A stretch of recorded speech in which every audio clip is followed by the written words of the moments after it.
श्री कृष्ण, राधे राधे, श्री हरिदास। और ये वीडियो है कल का, यानी कि कल हम सभी नवमी को वृंदावन गए थे। और वहाँ पर जाने से पहले हमने जब घर से निकले थे सुबह मॉर्निंग में, तो हमारी लाडलियाँ जब तैयार हो गई थी तो मैंने ये वीडियो बनाया था आप सबके लिए, पर मैं पोस्ट नहीं कर पाई थी। और उसके बाद हम सीधे वृंदावन के लिए निकल गए थे। अब सुबह सुबह निकले थे, तो अब कन्हैया भी हमारे साथ बहुत दिनों के बाद ही वृंदावन जा रहा है। और मैंने कहा था अगर भीड़ होगी ना लाला, तो तू चुपचाप से गाड़ी में ही एसी में बैठे रहना, भीड़ में नहीं लेके जाएंगे, क्योंकि काम भी है और बहुत सारी चीज़ें भी हैं। अब आगे तो हमारा कन्हैया ही बताएगा कि उसको कहाँ जाना है, जहाँ पे रश नहीं होगा, जहाँ भीड़ नहीं होगी और जहाँ पर हमारे कन्हैया को कोई परेशानी नहीं होगी। हम ऐसे स्थान पर लाला को लेके जाएंगे। अब कल की वजह से ना मुझे बहुत तेज़ ज़ुकाम भी हो गया है, पैरों में भी थोड़ा दर्द है परिक्रमा की वजह से। तो मैंने सोचा लाइए आप सबके लिए, अब दोपहर के 3 बज रहे हैं और मैं आपके लिए ये वीडियो तैयार कर रही हूँ, क्योंकि मैं सो भी चुकी हूँ मेरी नींद भी पूरी हो गई है। अब एकदम ओके हूँ मैं वैसे, बस पैरों में तो देखो थोड़ा तो दर्द रहेगा। ये शरीर है ना, सोचिए कितने वर्षों के बाद, जब मैं 14 वर्ष की थी तब मैंने परिक्रमा लगाई थी, और तब से अब मैं इतना चली हूँ, वो भी 21 किलोमीटर्स। और टफ तो था, लेकिन कान्हा जी का नाम लेते लेते प्रभु ने मेरी और सोना की मम्मी जी की ये यात्रा पूरी करवाई। बहुत सुंदर रहा, आगे बताती हूँ मैं। और अब ये करते करते देखो वृंदावन जा रहे थे सुबह सुबह, और हमारे कन्हैया ने गाड़ी मुड़वा दी मानसरोवर वाली राधा रानी की तरफ, तो हम उसी तरफ मुड़ गए। और यहाँ पर जब हम जाने लगे तो मैंने कहा चलो मैं आपको दोबारा से सीन दिखा देती हूँ कि पानी, यानी जमुना मैया का पानी अब कम हो गया है और हम मानसरोवर वाली तरफ जो है मुड़ गए हैं। और यहाँ पे बाबा तो जो है यमुना पानी से अपनी बाइक ही धोने में लगे हैं। ये देखो, ये वो स्थान है मानसरोवर के पास जहाँ लोगों ने बहुत सारी प्लॉटिंग भी कर दी थी पीछे की तरफ। लेकिन अब जो भी भक्त हैं लेते वक्त थोड़ा ध्यान रखें, ये जमुना मैया का स्थान है, बहुत लंबा चौड़ा, तो ऐसे स्थानों पर प्लॉटिंग्स ना किया करें। देखिए बेचने वाले तो कहीं भी बेच दें, वो तो भगवान का स्थान भी बेचने के लिए बैठे हुए हैं, राइट। अब आपको सोचना है कि सिर्फ ब्रज स्थान होने के नाते भगवान के स्थान पर मत जाइए, वरना भविष्य में आपको या आपके बच्चों को कष्ट तो फिर सहना ही पड़ेगा, है ना। तो इसीलिए मैंने ये एक शॉर्ट वीडियो भी इस तरह से ये गाड़ी में बैठे बैठे ही शूट कर लिया था, ताकि आप सब जान पाए। पता है एक बार यहाँ पर हमने भी अपने लिए प्लॉट देखा था, ये वो रोड है ना। तो हमें कान्हा जी ने स्वप्न में आके ही कहा था कि यहाँ पर मत लेना, मतलब उन्होंने हमें यहाँ पर लेने से मना कर दिया था, पर मैंने ये वीडियोस में नहीं बताया था। और आज समझ में आया कि वो क्यों मना किया था, ठीक है। क्योंकि प्रभु ने कई बार अपनी लीलाओं में कहा है कि मनुष्य इतना लालची हो गया है कि अब वो मेरा भी स्थान ले लेता है। ये देखो, अब हमारा कन्हैया स्वयं अपनी सासू माँ के कंधे पर बैठ गया है, बहुत दिन बाद आया तो बड़ा आनंद आ रहा है कन्हैया को। और सीधे मानसरोवर की तरफ हम चल दिए हैं। और आज वो स्कर्ट पहन के आया भाई, जूते भी पहने हैं मेरे बच्चे ने। अब वो कह रहा है कि हल्का फुल्का ही पहन के जाएंगे। यहाँ मिली उन्हें गौ माता, पहले दर्शन किए, फिर उसके बाद हम निकल गए मानसरोवर दर्शन के लिए। अब वहाँ पहुँचते भाई हमारा दिमाग ख़राब हो गया, मतलब मेरा दिमाग ख़राब हो गया। कन्हैया मेरे गोद में था, पर वो शॉट मैंने शूट नहीं किए। कारण कुछ था कि वहाँ पर बहुत सारी माताएं नग्न अवस्था में मानसरोवर में स्नान कर रही थी, और ये देखते ही कन्हैया गोद में था। पता नहीं मुझे, जबकि गुस्सा आता नहीं है, मुझे बहुत तेज़ गुस्सा आया और मैंने सच में उन पर चिल्ला दिया कि आप सबको कान्हा जी ने चीर हरण के समय क्या समझाया था।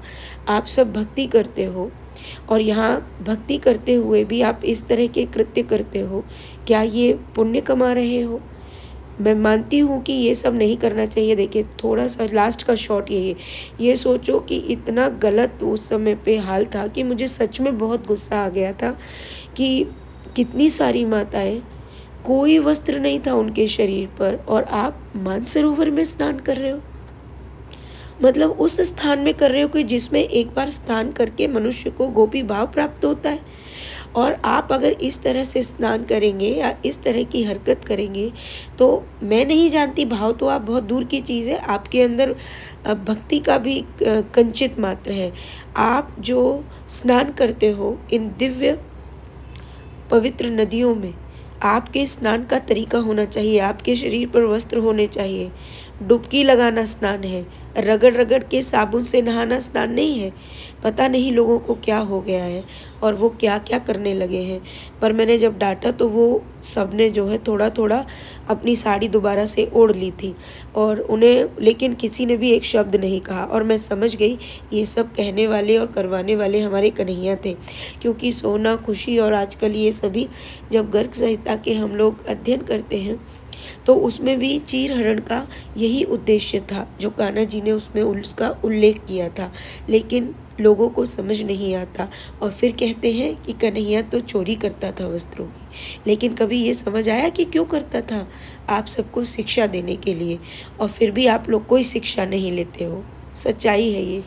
अब उसके बाद फिर हम वहाँ से सीधे पहुँच गए मंदिर, और मंदिर में जाकर हमने वहाँ पर दर्शन किए। दर्शन करने के बाद बहुत सारी चीज़ें जो है हमने ली भी, और वहीं लाला भी मिला हमें। अब वहाँ से हम लोग कुछ फैब्रिक्स हमको चाहिए था, कुछ फैब्रिक्स हमने लिया और वहाँ से हम लौट के अब कन्हैया जो है बोल रहा है कि वो मंदिर नहीं ले गए थे ना हम उसको, क्योंकि थोड़ा सा भीड़ होता है तो मैं ज़्यादा मंदिर नहीं ले जाती।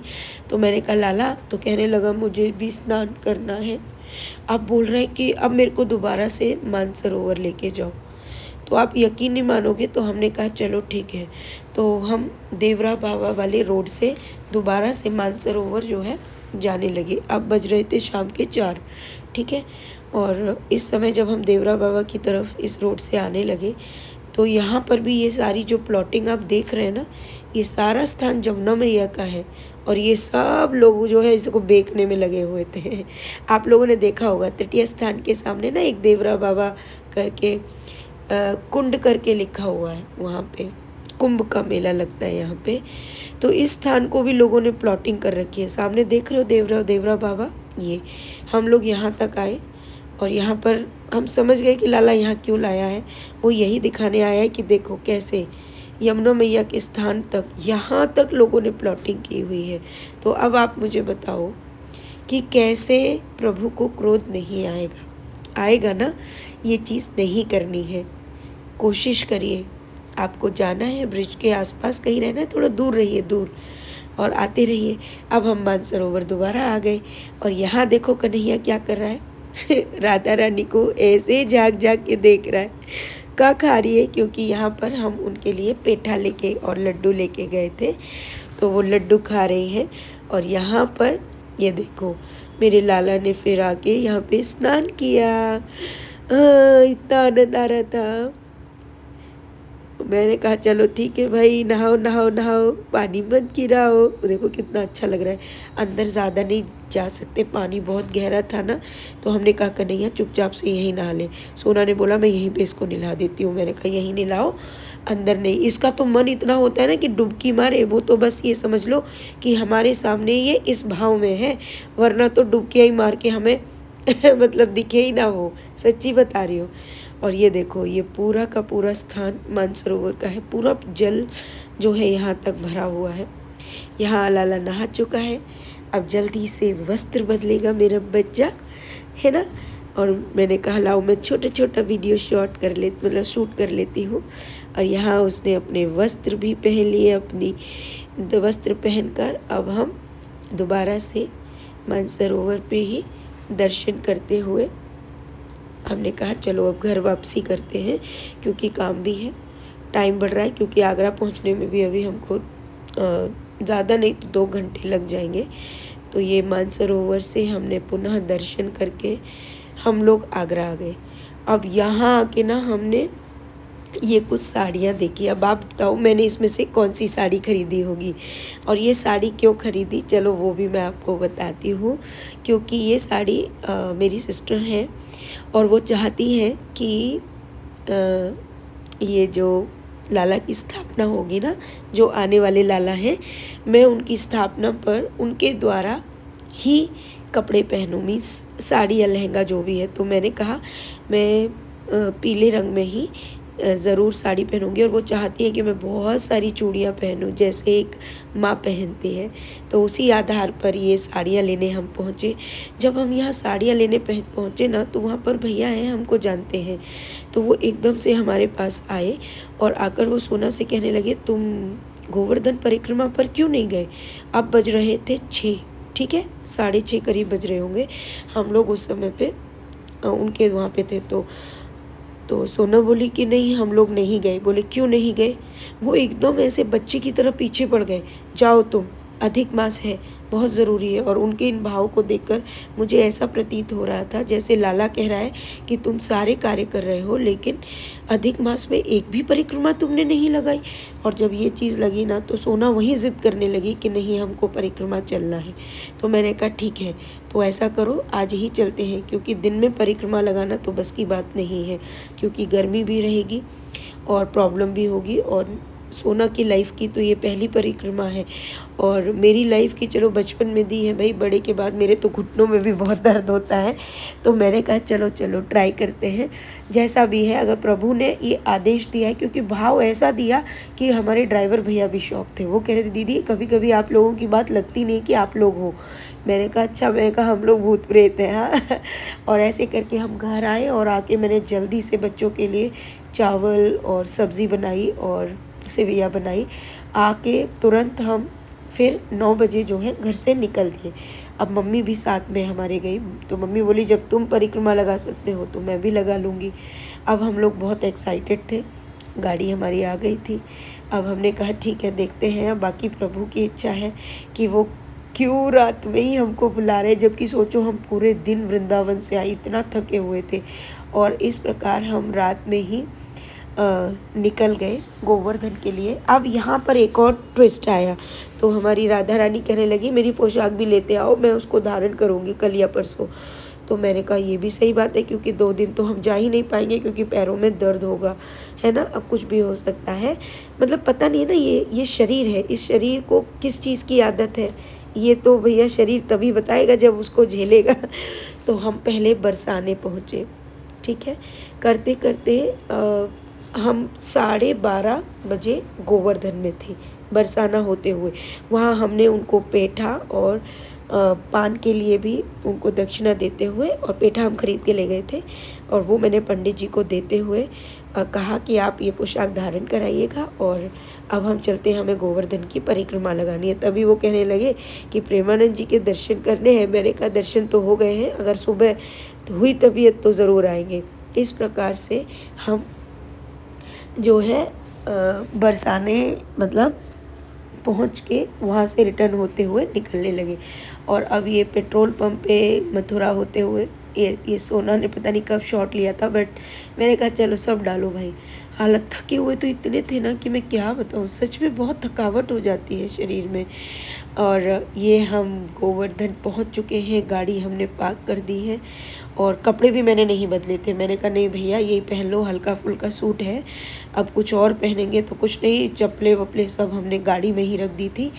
और अब यहाँ मुखार बिंद से हमारी परिक्रमा शुरू होगी। और मैंने सभी भक्तों के लिए यहाँ पर सच में मैंने प्रार्थना की थी, और मैंने कहा था प्रभु सभी की आप मनोकामना ज़रूर पूर्ण करें। और ये करते हुए हमने परिक्रमा स्टार्ट की। परिक्रमा में यकीन मानिए सच में ब्रजवासी ही सबसे अधिक होते हैं। वहाँ पर जिस प्रकार वृंदावन में जो भक्त होते हैं ना, सब गाड़ियों वाले, ऐसे भक्त परिक्रमाओं में नहीं मिलते। ये परिक्रमाओं में तो ज़्यादातर बहुत प्योर भक्त, या फिर ये कह लो कि सिर्फ ब्रजवासी ही अधिक दिखते हैं। गांव के गांव आए हुए थे, और यहाँ से हम लालाओं के दर्शन करते हुए आगे बढ़ते रहे और काफ़ी हमें भक्त भी जो है परिक्रमा में मिले। अब हर जगह हम लोग ये शॉट नहीं ले सकते थे, लेकिन हाँ, जहाँ पर भीड़ नहीं थी और हाथ में फ़ोन था तो बाकी फिर चलते चलते जब थक गए ना, फिर तो फ़ोन को निकाला ही नहीं था हमने। ये देखिए, यहाँ भी प्यारे भक्त मिल गए थे। इस बिटिया का जो है जन्मदिन था। बहुत बहुत मतलब प्यार, बच्ची इतनी खुश थी कि मैं आपको क्या बताऊँ। बहुत प्यारी बच्ची, बहुत भोली बच्ची। कान्हा जी, उसने कहा कि दीदी, मैंने ना कान्हा जी से कहा था आज मेरा बर्थडे है, आप मुझे दीदी से मिलवाओ। तो ये देखिए, ये सब भाव जो है कान्हा जी ही देते हैं। और वो बच्ची थी भी बहुत भोली। कान्हा जी उसकी हर विश पूरी करें।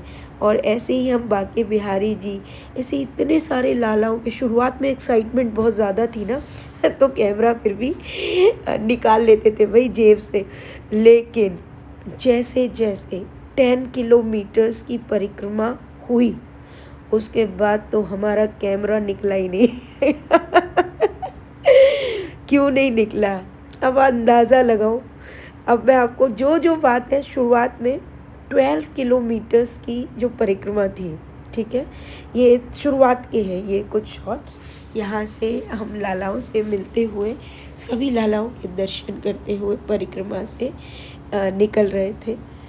12 किलोमीटर्स की परिक्रमा होने के बाद अब पैर आगे कदम रखने को तैयार नहीं थे ये सिर्फ मेरी कंडीशन नहीं बता रही हूँ, मेरी सोना की कंडीशन भी ऐसी थी, क्योंकि पैरों में ना, मतलब ये जो तलवा होता है, तलवे से ऊपर होता है ना, उंगलियों के पास का जो पोर्शन है, ये गद्दियाँ, यानी जो चर्बी की गद्दियाँ हैं पैरों में, सिर्फ इसमें मतलब दर्द नहीं, कैसा हो रहा था कि वो ज़मीन पे नहीं रखी जा रही थी। उससे ऐसा लग रहा था कि कान्हा जी से प्रार्थना की, कान्हा जी आप ये परिक्रमा प्लीज़ पूर्ण करवाओ, और कैसे भी करके। तो यकीन मानिएगा, पैर इतने हल्के हो गए कि ऐसे लग रहा था कि कोई पैरों को ऊपर की तरफ उठा रहा है। और ये करते करते हम राधा कुंड तक पहुंच गए। और हमारी ये 12 किलोमीटर से लेकर राधा कुंड तक की परिक्रमा अब पूर्ण हुई। अब यहाँ आकर तो भाई साहब, अब बैठ गए ना, अब उठने की हिम्मत नहीं हो रही थी। मैं आपको बिल्कुल सत्य कहूँगी, देखो, भक्ति भाव, श्रद्धा, ये सब दृढ़ निश्चय हमारे मन में होते हैं, है ना। और ये जो शरीर होता है ना, ये पापी होता है, इसलिए जितने भी कष्ट होते हैं वो आत्मा पे थोड़ी लगते हैं, इस शरीर के कुछ अंगों में होता है ना। कोई भी बीमारी है, कोई कहता है भी भक्ति करते हो तो बुखार क्यों आया, खांसी क्यों हुई, कमर क्यों दर्द हुई। अरे भाई, ये शरीर अनंत जन्मों से पाप करता आ रहा है ना, तो वो कष्ट इस शरीर को झेलने पड़ेंगे। अब मेरी जो टांगे हैं ना, वो हो गई थी। यहाँ से मुझे लेनी थी चूड़ियाँ, ठीक है, क्योंकि यहाँ चूड़ियाँ मुझे बांटनी थी, बट चूड़ियाँ मुझे बहुत ज़्यादा अच्छी नहीं लग रही थी। मैंने कहा कोई नहीं, अभी ये चूड़ियाँ आगे और देखते हैं, ये चूड़ियाँ बांटते हुए और फिर मैं हरियाली तीजों पे देखती हूँ। और ये करते हुए इतना थक गए थे कि मेरी टांगे तो जो है चल ही नहीं पा रही थी, मतलब मैं सच में थक गई थी और उसके बाद अब हम पहुँच चुके हैं कुसुम सरोवर तक। पैरों में कोई छाला नहीं हुआ, कुछ नहीं हुआ, बस ये जो आगे का पोर्शन था ना, ऐसे लग रहा था सारा शरीर का वज़न वहीं पे था। और इस प्रकार प्रभु ने, लेकिन राधे कृष्णा रटते रटते भैया परिक्रमा पूरी करवाई मेरे प्रभु ने। सोना के एक छाला भी आ गया था उसके पैर में।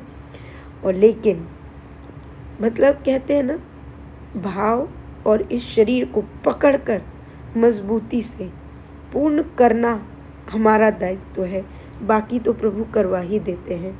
और इस तरह करके